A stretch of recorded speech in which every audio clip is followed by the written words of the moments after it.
हूँ मानसी सुदर्शन। आप देख रहे हैं सिटी न्यूज। मैं आप सभी दर्शकों का करती हूँ स्वागत। अब बढ़ते हैं खबरों की तरफ।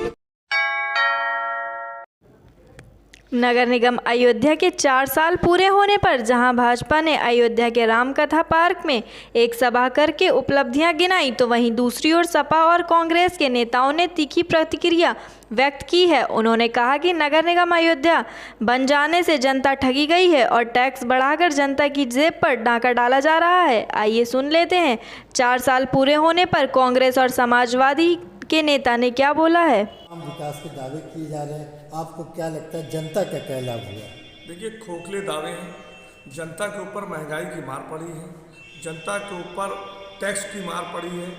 अगर नगर निगम की आप बात कीजिएगा तो नगर निगम के सामने अभी आप फव्वारे की हालत देख लीजिए, जिसको सौंदर्यीकरण का नाम इन्होंने दिया था, वो एकदम सूखा पड़ा हुआ है।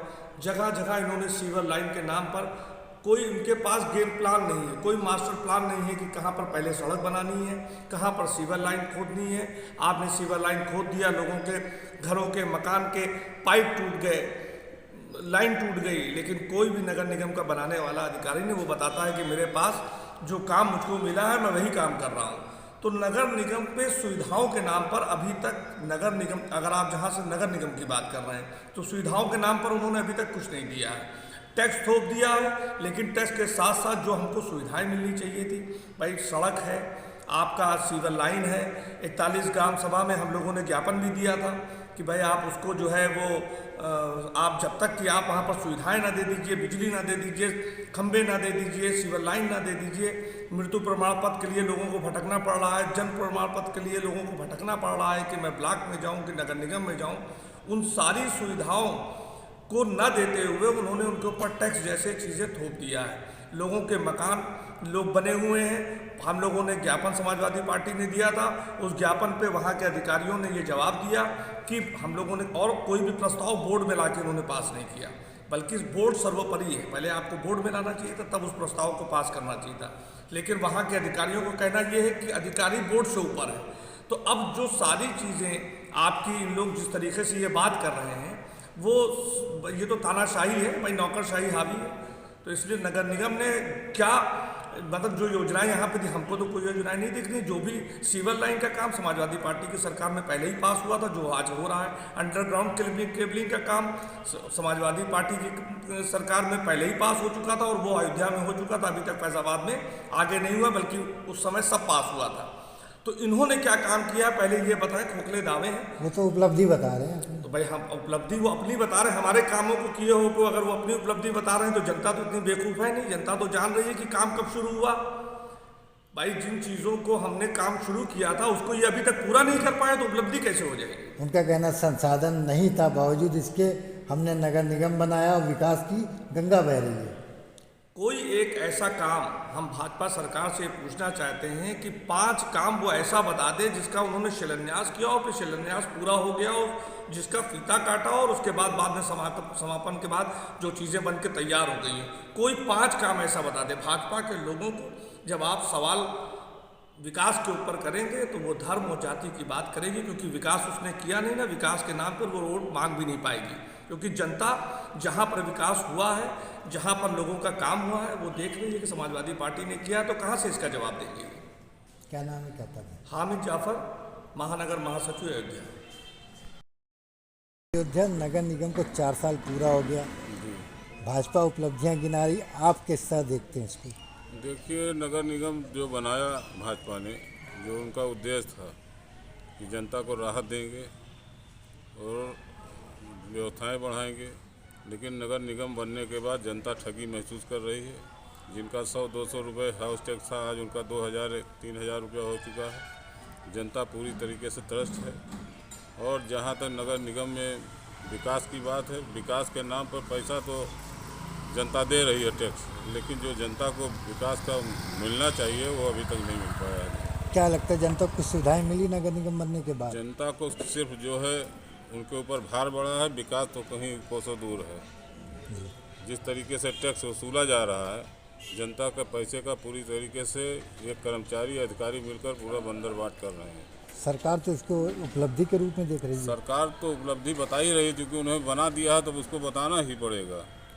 और जो मूल सुविधाएं हैं, नाली है, खड़ंजा है, सड़क है, आप किसी भी वार्ड में घूम कर देख लीजिए, पार्षदों से पूछ लीजिए।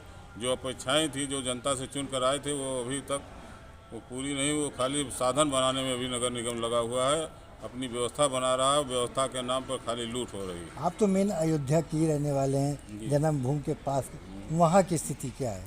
सब जगह वही स्थिति है। अयोध्या फैजाबाद शहर में सिर्फ खुदाई हो रही है, कोई इनका मास्टर प्लान नहीं है। एक सड़क बनती है, दूसरे दिन सीवर पड़ना शुरू हो जाता है, सीवर पड़ता है तो हाइडिल वाले आ जाते हैं, सड़क रोज़ खुदती है, रोज़ बन रही है। कोई इनका अभी तक स्पेसिफिक मास्टर प्लान नहीं है कि एक साइड से काम हो और एक साइड से पूरा हो। ये तो कह रहे हैं जनता का बड़ा लाभ हो रहा है। जनता का लाभ तो हो ही रहा है कि 100 की जगह 1000 रुपया टैक्स आ गया है। आने वाले समय में अगर समाजवादी पार्टी की सरकार बनेगी, हमारे नेता ने, मुख्यमंत्री ने घोषणा किया है कि जैसे ही सरकार बनेगी, पहला काम अयोध्या को टैक्स मुक्त करेंगे। क्या नाम, क्या पद? नाम क्या, पद क्या? हाजी असद अहमद, पार्षद, समाजवादी पार्षद दल के नेता। नगर निगम को 4 साल पूरे हो गए, भाजपा उपलब्धियां गिना रही है, आपकी नज़र में क्या है? हाँ, नगर निगम को 4 साल पूरे हो गए हैं और 4 साल पूरे होने पे उपलब्धियां इनकी ये हैं कि जो सड़कें जिस हाल में थी उस हाल में पड़ी हुई हैं, जो नाले जैसे थे वैसे पड़े हुए हैं, नगर पालिका में कर्मचारी जो बेलगाम थे आज बेलगाम हैं, वो पड़े हुए हैं। सिर्फ एक उपलब्धि इनकी है कि इन्होंने टैक्स के रूप में आम जनता को लूटने का काम किया है और अयोध्या को एक हरे सपना दिखाने का काम किया, हरा सपना दिखा के जनता को लूटने का काम किया। उदाहरण के तौर पर आपको बताऊंगा कि राम प्रसाद बिस्मिल वार्ड में एक नेहरू बाल उद्यान है, जो पिछले 4 सालों से वो कूड़े के ढेर में बदला हुआ है और उसकी लड़ाई में पिछले 4 सालों से लड़ रहा हूँ और उसको ये बनवाने का नहीं करते हैं। जब मैं मुख्यमंत्री जी की पोर्टल पर इसकी शिकायत करता हूँ तो इसके जवाब में ये देते हैं कि धन उपलब्ध होने पर मैं इसका काम कराऊंगा। और अभी जल्दी में पिछले महीने नवंबर में 18 तारीख को इन्होंने कुछ पार्कों का 20-25 पार्कों का टेंडर निकाला है। तो अगर धन है तो टेंडर निकाला होगा, तो उस पार्क का नाम उसमें भी नहीं है। तो ये सिर्फ धोखाधड़ी करने का काम और झूठे प्रचार करने का काम भारतीय जनता पार्टी का है। जनता को क्या लाभ मिल रहा है नगर निगम से? जनता कोई लाभ नहीं है, जबकि उसूलन ये होना चाहिए था कि जब आप महानगर पालिका का जब आप सुविधाएं जनता को उपलब्ध करा देते तो आप टैक्स वसूलते। टैक्स इन्होंने पहले वसूला है और एक भी बदलाव, चाहे रोड के मामले में ले लीजिए, जल निकासी के मामले में ले लीजिए, सुंदरीकरण के मामले में ले लीजिए, कुछ भी परिवर्तन पिछले 4 सालों में नहीं हुआ। यहाँ तक कि सीवर लाइन तो बिछा रहे हैं ना। सिविल लाइन, क्या आपने पाइप की साइज देखा है? वो सिविल लाइन की उससे ज़्यादा मोटा पाइप तो आप अपने घर में नाली में बिछाते हैं, जितने मोटा ये बिछा रहे हैं। इनसे पूछिए कि इनका विकास का अगर आपको आईना देखना है तो इनके नगर निगम क्षेत्र के अंदर जो फव्वारा लगा हुआ है वो फव्वारा खराब पड़ा हुआ है और उसमें कीचड़ और काई जमी थी।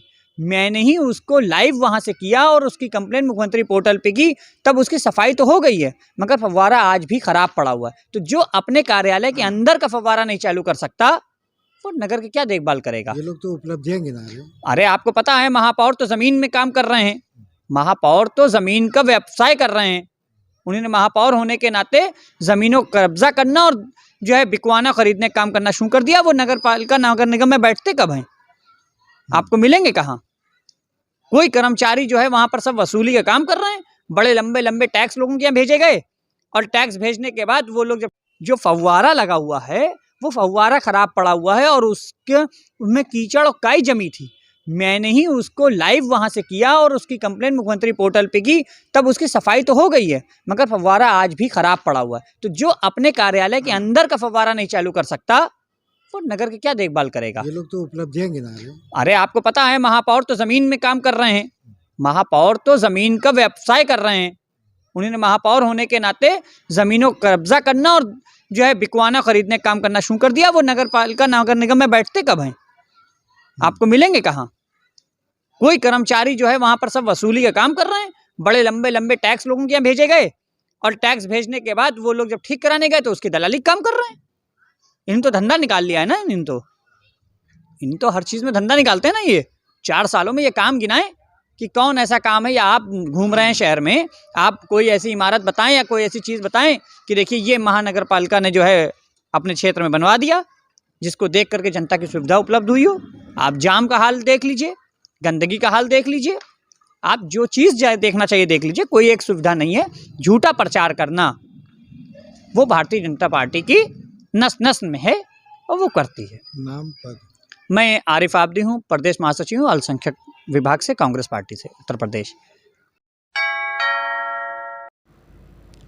तमिलनाडु के कुन्नूर में हुए विमान हादसे में शहीद हुए सीडीएस विपिन रावत सहित अन्य सैनिकों को श्रद्धांजलि देने के लिए विश्व हिंदू महासंघ के पदाधिकारियों ने सीडीएस विपिन रावत के चित्र पर माला व कैंडल जलाकर शोक संवेदना व्यक्त की। शहर के चौक में स्थित श्रद्धांजलि स्थल शहीद स्मारक पर दर्जनों की संख्या में विश्व हिंदू महासंघ के पदाधिकारियों ने सीडीएस विपिन रावत का चित्र एवं दोनों हाथों में कैंडल लेकर कैंडल मार्च निकालकर अपनी श्रद्धांजलि अर्पित की। विश्व हिंदू महासंघ के पदाधिकारियों ने चौक से लेकर घंटाघर तक सीडीएस विपिन रावत की वीरता के नारे लगाते हुए पुनः श्रद्धांजलि स्थल शहीद स्मारक पर कैंडल मार्च का समापन किया।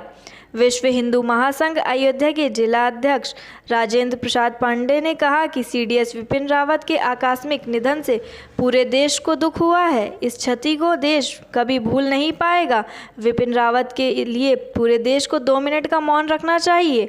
उनकी शहादत हम लोग एवं पूरे देश के लिए बहुत ही दुखदायी है। इस अवसर पर जिला अध्यक्ष राजेंद्र प्रसाद पांडे, जिला उपाध्यक्ष पंडित ब्रजभूषण मिश्र, जिला महामंत्री स्वामीनाथ वैद्य, जिला कोषाध्यक्ष नीतीश कुमार रस्तोगी, जिला मंत्री पुनीत कुमार रस्तोगी, सदस्य श्यामलाल कुमार नाग सहित अन्य लोग मौजूद रहे। विश्व हिंदू महासंघ की तरफ से हमारे देश के वीर और सेना नायक, तीनों सेनाओं के जो नेतृत्व करने वाले थे, चीफ जिसको हम कहते हैं सीडीएस की पोस्ट थे, असामयिक उनका मृत्यु होने के उपरांत हम लोग आज श्रद्धांजलि समर्पित करने के लिए आज एकत्रित हुए हैं और भारत सरकार से हम प्रार्थना करते हैं कि हमारे देश के अंदर जितने नौजवान हैं उन नौजवानों को सेना की ट्रेनिंग, एक एक जवान को सेना की ट्रेनिंग उसको प्रदान की जाए ताकि हमारा एक एक घर का एक एक जवान हमारे देश के सुरक्षा के लिए काम में आ सके। इसका काला दिवस 8 दिसंबर, जिस दिन हमारे सेना के प्रमुख, तीनों सेनाओं के प्रमुख, प्रथम सीडीएस भारत सरकार के जनरल विपिन रावत जी, जो अपने परिवार, धर्मपत्नी जी के साथ एवं अन्य 13 अपने कमांडो, विंग कमांडर और सेना के अधिकारियों के साथ किसी कार्यक्रम में सम्मिलित होने जा रहे थे, जिनका असामयिक एक ऐसी घड़ी आई जो उनका प्लेन क्रैश हुआ और असामयिक मृत्यु के काल में वो समा गए, शहीद हो गए। एक विंग कमांडर वरुण सिंह जो अभी भी मौत से जूझ रहे हैं, उनके लिए हम प्रार्थना कर रहे हैं कि वो स्वस्थ होकर के हमारे बीच में पुनः हमारे बीच में आएँ और सेना की कमान संभालते हुए हमारे देश में सेवा करें। और साथ ही साथ जो जवान शहीद हुए हैं, विपिन रावत जी और उनके 12 साथी एवं धर्मपत्नी जी, उनकी श्रद्धांजलि के लिए विश्व हिंदू महासंघ द्वारा आज चौक स्थित मंगल पांडे शहीद स्मारिका पर हम एकत्रित हुए हैं कि हम उन्हें श्रद्धांजलि सभा दे सकें। ओम शांति। संदीप मंध्यान, विश्व हिंदू महासंघ। विश्व हिंदू परिषद और बजरंग दल के तत्वाधान में सोमवार को शहर रिकाबगंज स्थित हनुमानगढ़ी से शौर्य यात्रा का आयोजन किया गया। इस शौर्य यात्रा में सैकड़ों युवाओं ने शामिल होकर वंदे मातरम का जय घोष किया। शौर्य यात्रा रिकाबगंज चौक, गुलाबबाड़ी, साहबगंज, बेनीगंज, साकेत महाविद्यालय, टेढ़ी बाजार होते हुए कार सेवकपुरम पहुंचकर समाप्त हुई। तो वहीं शौर्य यात्रा के आयोजकों ने बताया कि प्रतिवर्ष 6 दिसंबर को ये शौर्य यात्रा गीता जयंती पर निकाली जा रही थी। इस वर्ष गीता जयंती 14 दिसंबर यानी मंगलवार को पड़ रहा है, इसीलिए गीता जयंती की पूर्व संध्या पर ये शौर्य यात्रा निकाली गई है। गीता जयंती की पूर्व संध्या पर निकाली शौर्य यात्रा कारसेवकपुरम पहुंचकर समाप्त हुई। कारसेवकपुरम में पहुंची इस शौर्य यात्रा में शामिल लोगों को विहिप के अंतर्राष्ट्रीय उपाध्यक्ष व राम जन्मभूमि ट्रस्ट के महासचिव चंपत राय ने संबोधित किया।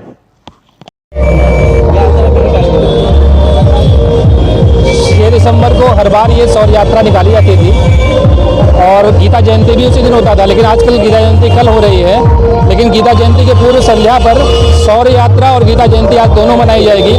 शौर्य यात्रा यहाँ से निकलेगी रकाबगंज हनुमानगढ़ी से और ये कारसेवकपुरम अयोध्या जाएगी। वहाँ पर उसके बाद सभा होगी जिसमें श्रीमान चंपत राय जी जो विश्व हिंदू परिषद के अंतर्राष्ट्रीय उपाध्यक्ष हैं और ट्रस्ट के जनरल सेक्रेटरी भी हैं, और वहाँ पर फिर अनादि पंचमुखी महादेव मंदिर के महंत श्रीमान विद्या चंद्र शरण जी का भी उद्बोधन होगा। वहाँ पर ये सभा समाप्त होगी जाकर। ये आपको पता है कि हिंदू स्वाभिमान की पुनर्स्थापना का एक पर्व आज काशी में भी मनाया जा रहा है। ये कार्यक्रम जो मनाया जा रहा है ये हिंदू जन जागरण के लिए भी है कि हमारे जो गौरव हमसे चले गए हैं तो फिर से हमारे पास वापस आ सकें और फिर से अपने धर्म पे गर्व कर सकें। विवेक शुक्ला, विश्व हिंदू परिषद सह मंत्री। जिले के थाना हैदरगंज क्षेत्र में संदिग्ध परिस्थितियों में अधेड़ की मौत हो गई है। अधेड़ का शव गांव के बाहर खेत में मिला। अत्यधिक शराब के सेवन से मौत की आशंका बताई जा रही है। पुलिस ने शव को कब्जे में लेकर पोस्टमार्टम के लिए भेज दिया है। बता दें कि थाना हैदरगंज के सिरसा नियाजपुर गांव का है, जहां ग्राम सभा दोस्त ग्रामपुर बबुरा गांव निवासी 52 वर्षीय रामकिशोर उर्फ मुन्नालाल पुत्र शिव प्रसाद का शव सोमवार की सुबह गांव के बाहर तालाब के पास सड़क के किनारे खेत में पड़ा दिखाई दिया, जिसकी सूचना ग्रामीणों ने पुलिस को दी। सूचना पर पुलिस ने शव को कब्जे में लेकर पोस्टमार्टम के लिए भेज दिया। मामले में बीकापुर क्षेत्राधिकारी सत्येंद्र भूषण तिवारी ने बताया कि थाना हैदरगंज पुलिस को सूचना मिली एक शव खेत में मिला है, जिसकी पहचान 52 वर्षीय रामकिशोर उर्फ मुन्नालाल के नाम से हुई है। कल शाम को अपने घर से निकला जो आज सुबह शव गांव के बाहर खेत में मिला। परिजनों से पूछताछ की गई तो उन्होंने बताया कि वह काफ़ी नशा करते थे। शव को कब्जे में लेकर पोस्टमार्टम के लिए भेज दिया गया है और जांच चल रही है।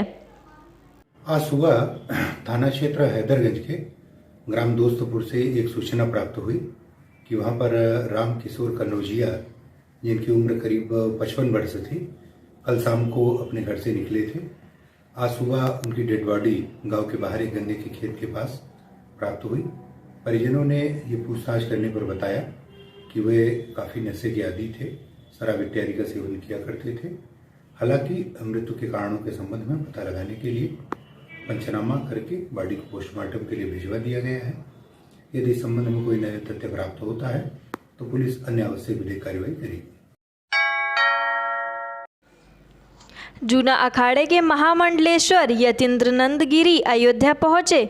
राम जन्मभूमि परिसर में रामलला के दर्शन के साथ मंदिर निर्माण के कार्यों को भी देखा, तो वहीं इस दौरान राम मंदिर के साथ हनुमान मंदिर की भव्यता दिए जाने की मांग उठाई। साथ ही उत्तर प्रदेश की विधानसभा चुनाव में अयोध्या विधानसभा सीट पर धार्मिक क्षेत्र से जुड़े जनप्रतिनिधि बनाए जाने की मांग भाजपा से की।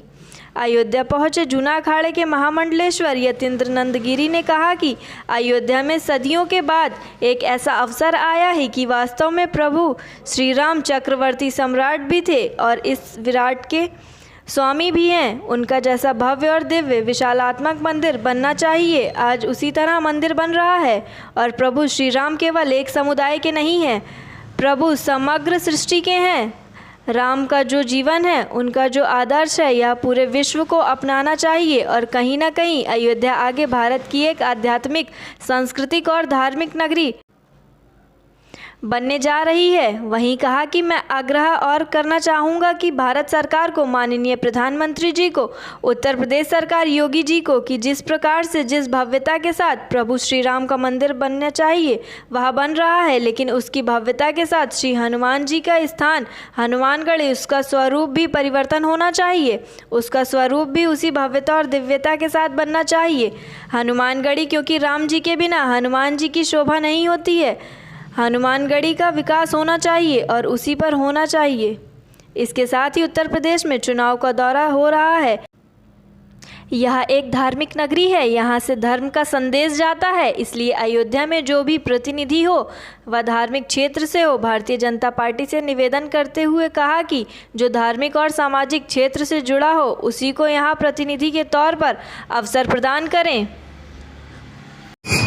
अयोध्या में और सदियों के बाद और एक ऐसा अवसर आया है कि वास्तव में प्रभु श्री राम चक्रवर्ती सम्राट भी थे और इस विराट के स्वामी भी हैं। उनका जैसा भव्य और दिव्य और विशालतम मंदिर बनना चाहिए, आज वह मंदिर बन रहा है। और प्रभु श्री राम केवल एक समुदाय विशेष के नहीं हैं, प्रभु राम समग्र सृष्टि के हैं, समग्र ब्रह्मांड के हैं। राम का जो जीवन है, राम का जो आदर्श है, ये पूरे विश्व को अपनाना चाहिए। और कहीं ना कहीं अयोध्या अब भारत की एक आध्यात्मिक, सांस्कृतिक और एक धार्मिक, भारत ही नहीं विश्व की एक सांस्कृतिक धार्मिक नगरी बनने जा रही है।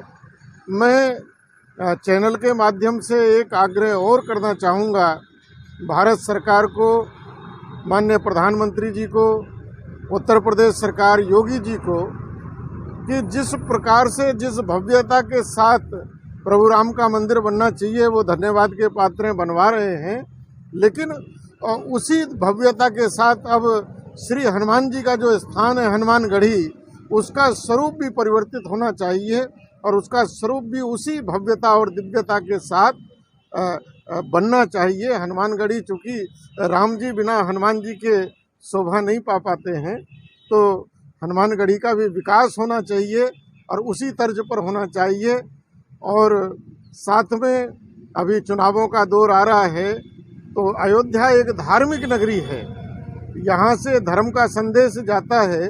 तो अयोध्या में जो भी प्रतिनिधि हो वो धार्मिक क्षेत्र से हो, किसी धर्म क्षेत्र से जुड़ा हुआ कोई सामाजिक व्यक्ति हो, भारतीय जनता पार्टी को मैं निवेदन करूँगा कि वो उसी को यहाँ से प्रतिनिधित्व का अवसर प्रदान करे, ऐसा मेरा आग्रह रहेगा। और ये हमारे लिए सौभाग्य की बात है कि देश का राजा वो धार्मिक स्थल पर जाता है, धार्मिक स्थल को प्रणाम करता है, धार्मिक स्थल से ऊर्जा प्राप्त करता है, क्योंकि धर्म एक ऐसी चीज़ है जो सदाचार का संदेश देता है, न्याय का उपदेश करता है। तो धर्म से जब राजा जुड़ेगा तो निश्चित रूप से जो राज्य की व्यवस्था है वो कहीं ना कहीं न्याय संगत होगी और सर्व समाज के हित में होगी। बहुत अच्छा हमारे देश के प्रधानमंत्री जी ये कर रहे हैं कि वो सभी नेताओं को, राजनेताओं को धर्म के साथ जोड़ने का काम कर रहे हैं। धर्म ही एक ऐसा है जो मनुष्य को मनुष्य बनाता है। लेकिन जी ने अब 2021 में के लिए बस इतना ही। कल फिर मिलेंगे इसी समय इसी चैनल पर। अब हमें दीजिए इजाजत। नमस्कार।